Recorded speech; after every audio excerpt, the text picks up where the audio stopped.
هذا القرآن يوحدنا لطريق الخير يوجهنا الله تعالى أنزله ورسول الله الحمد لله رب العالمين والصلاة والسلام على سيد الأنبياء والمرسلين محمد وعلى آله وأصحابه أجمعين أما بعد۔ محترم طلباء، آج سے ہم اپنے سلسلے کی ایک اور نئی کتاب جلالین کے درس کا آغاز کرنے جا رہے ہیں۔ یہ کتاب ہمارے درس نظامی کا حصہ ہے اور قدیم زمانے سے ہی داخل نصاب ہے۔ بہت ہی اہم کتاب ہے، اور چونکہ یہ قرآن کریم کی تفسیر کے سلسلے میں کتابیں لکھی گئی ہے، جو کہ سب سے عظیم الشان علم اور فن ہے، اس لیے اس کتاب کو سمجھنا پڑھنا یہ بہت اہم ہو جاتا ہے۔ اور اگر اس کو صحیح انداز میں ہم پڑھ لیں، سمجھ لیں، تو قرآن کریم کی تفسیر پر قرآن کریم کو سمجھنا یہ ہمارے لیے آسان ہو جائے گا۔ یوں تو دنیا میں کوئی انسان دعویٰ نہیں کر سکتا ہے کہ وہ قرآن کریم کو بالکل اچھے انداز میں پڑھتا ہے یا بہت ہی اچھے انداز میں مکمل طور پر سمجھتا ہے، اس کو اس کے معانی اور کلمات کا علم ہے۔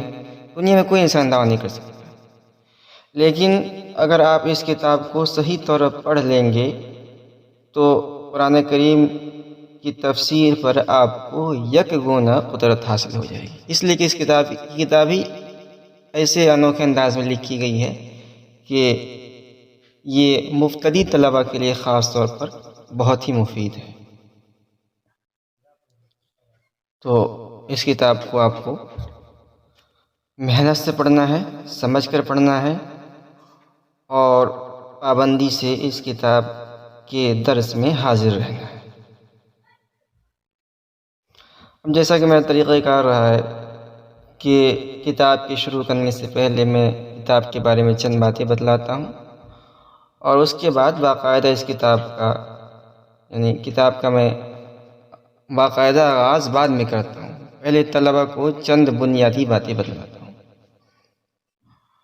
تو اس کتاب کے شروع کرنے سے پہلے بھی ہم کتاب کے بارے میں چند باتیں آپ کے سامنے پیش کریں گے۔ سب سے پہلے ہم اس کتاب کا نام جانیں گے اور اس کا کیا مطلب ہے اس کو سمجھنے کی کوشش کریں گے۔ دوسرے نمبر پر کتاب کا موضوع کیا ہے، اس کو ہم جانیں گے۔ تیسرے نمبر پر ہم کتاب کے جو مصنف ہیں ان کا مختصراً تعارف آپ کے سامنے پیش کریں گے، اور اس کے بعد آخر میں ہم اس کتاب کی جو خصوصیات و امتیازات ہیں اس کو آپ کے سامنے مختصر انداز میں پیش کریں گے۔ سب سے پہلے ہم سمجھتے ہیں کہ اس کتاب کا نام کیا ہے۔ تو کتاب کا نام آپ کے سامنے ہے، یہاں بڑے بڑے حروفوں کے اندر لکھا ہوا ہے جلالین،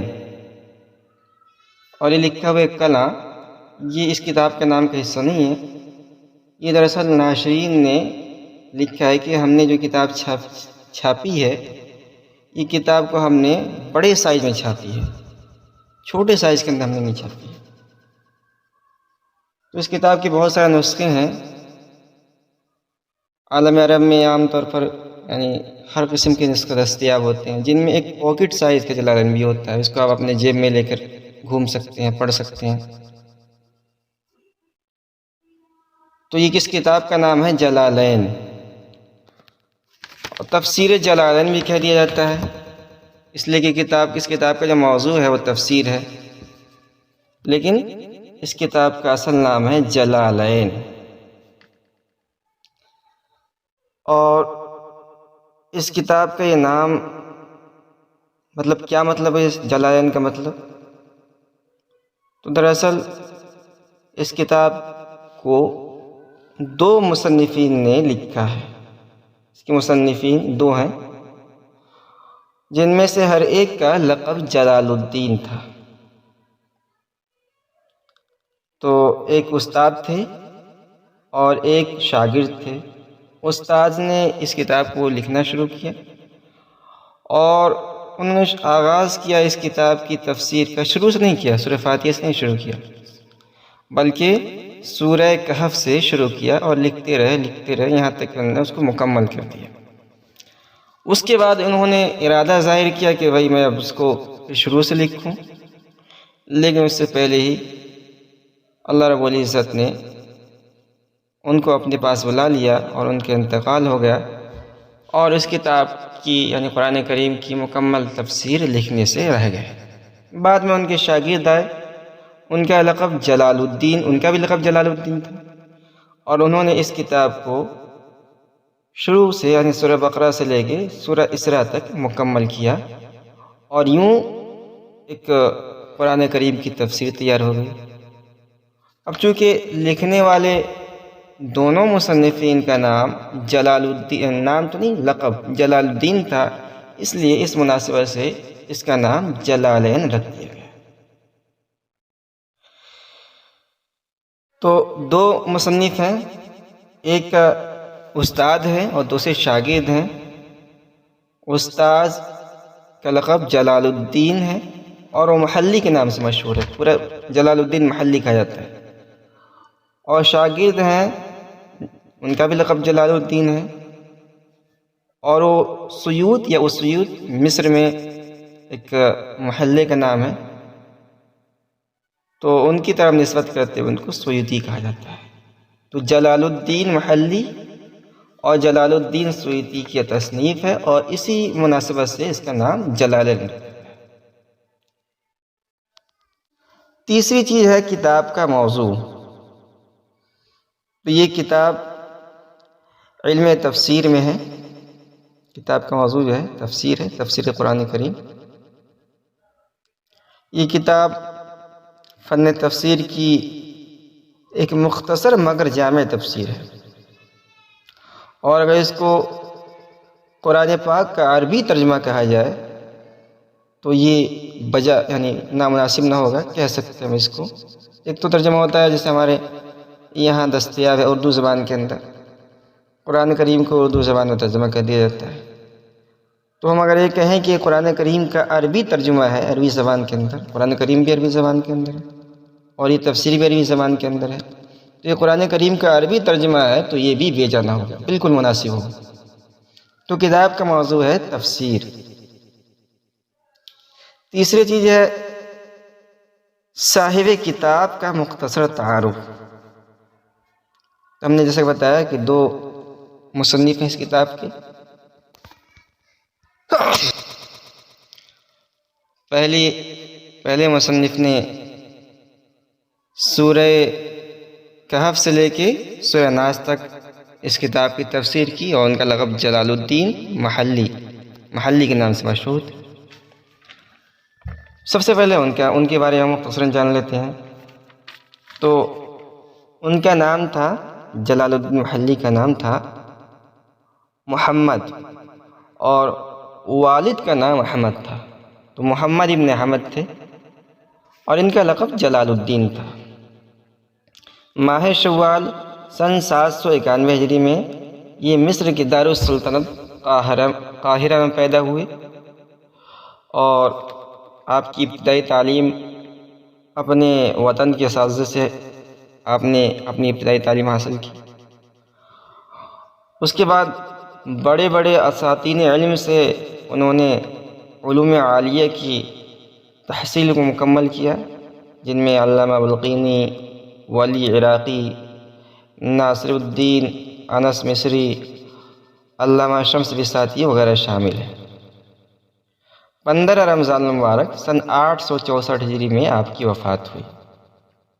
تو یہ صاحب جلالین نصف ثانی کا مختصراً تعارف تھا۔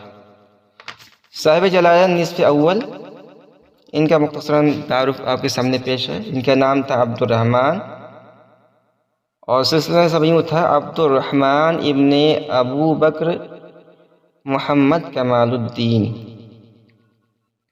اور ان کا لقب بھی جلال الدین تھا۔ کنیت ان کی ابو الفضل تھی، اور سیوط یا اسیوط، کچھ لوگ جو ہے اس محلے کو سیوط کہتے ہیں، کچھ اسیوط کہتے ہیں، تو اسی کی طرح نسبت کرتے ہوئے آپ کو سیوطی کہا جاتا ہے۔ یکم رجب سن 849 ہجری میں آپ کی پیدائش ہوئی، اور آپ بہت ہی ذہین تھے۔ 8 سال سے کم عمر ہی میں آپ نے قرآن کریم کو حفظ کر لیا تھا۔ اس کے بعد آپ نے اپنے دور کے بڑے بڑے علماء سے علم حاصل کیا، جن میں شیخ شمس سراجی اور شیخ شمس مرزبانی قابل ذکر ہیں۔ آپ کثیر التصانیف تھے، تقریباً 500 یا اس سے زیادہ آپ نے کتابیں لکھی ہیں، جن میں ایک تو جلالین آپ کے سامنے ہے، بہت مشہور کتاب ہے، اور ایک کتاب اور ہے الاتقان فی علوم القرآن، یہ بھی مشہور کتاب ہے، اور بھی بہت ساری کتابیں آپ نے لکھی ہیں۔ 19 جمادی الاولیٰ سن 911 ہجری میں آپ کی وفات ہوئی۔ تو یہ تھا کتاب کے مصنف کا مختصراً تعارف۔ چوتھی اور آخری چیز، اس کتاب کی چند خصوصیات اور امتیازات کو جان لیں، تاکہ طالب علم جب اس کتاب کو پڑھے تو اس کو سامنے یہ بات رہے کہ یہ کتاب کن کن خصوصیات و امتیازات کی حامل ہے۔ آپ نے سنا بھی ہوگا اور آگے آپ پڑھیں گے بھی کہ قرآن کریم دنیا کی واحد ایک ایسی کتاب ہے جس پر بے شمار کتابیں لکھی گئی ہیں، شمار نہیں کیا جا سکتا۔ اور قرآن کریم کی وضاحت شرح کے سلسلے میں جو کتابیں لکھی جاتی ہیں اس کو تفسیر کہا جاتا ہے۔ تو اس موضوع پر بے شمار کتابیں لکھی گئی، جن میں بہت ساری کتابیں بہت زیادہ ضخیم ہیں، کئی جلدوں کے اندر ہیں، جس کو عام قاری پڑھ نہیں سکتا، اگتا جائے گا۔ کچھ کتابیں بہت زیادہ مختصر ہیں، اتنی مختصر کہ ہم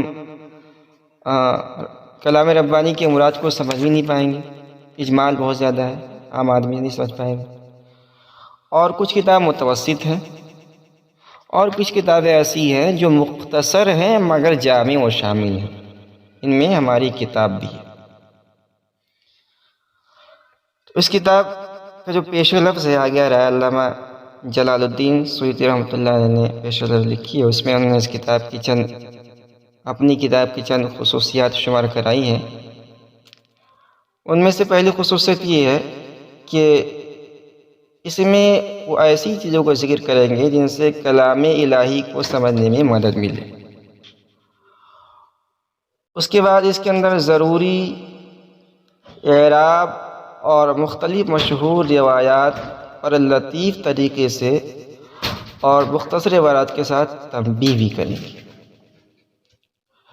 اس کے ساتھ ساتھ یہ قرآن کریم کے تفسیر میں جو مختلف اقوال ہیں ان تمام اقوال کو ذکر نہیں کریں گے، بلکہ جو صحیح ترین قول ہوگا ان تمام اقوال میں اس کو ذکر کریں گے، تاکہ طالب علم کو بہت سارے اقوال جب اس کے سامنے پیش آئیں تو سمجھنے میں دشواری پیدا نہ ہو۔ اس کے علاوہ طلبہ کو خاص طور پر اس کتاب کو پڑھتے وقت فوائد تفسیر کے سمجھنے پر دھیان دینا چاہیے۔ فوائد تفسیر یعنی قرآن کریم کی کسی آیت کے بعد اگر مفسر علام کوئی کلمہ یا کوئی جملہ لا رہے ہیں تو اس سے لا کر بدلانا کیا چاہ رہے ہیں، اس لیے کہ اس میں جو کلمات مفسر نے ذکر کیے ہیں یا جملے ذکر کیے ہیں وہ بالکل نپے تلے ہیں، تو وہ یعنی بغیر کسی خاص وجہ کے قرآن کریم کی کسی آیت کے بعد کسی کلمہ اور کسی جملے کا اضافہ نہیں کرتے۔ اگر کرتے ہیں تو ان کا کوئی مقصد ہے، کچھ بدلانا چاہ رہے ہیں۔ وہ کیا بدلانا چاہ رہے ہیں؟ طالب علم کو اس پر خاص طور پر دھیان دینا چاہیے، یہی اس کتاب کی اصلی خصوصیت ہے۔ تو یہ کتاب کے بارے میں چند بنیادی باتیں تھیں، آپ اس کو سمجھیں اور انشاءاللہ ہم اگلے سبق کے اندر باقاعدہ طور پر اس کتاب کا آغاز کریں گے۔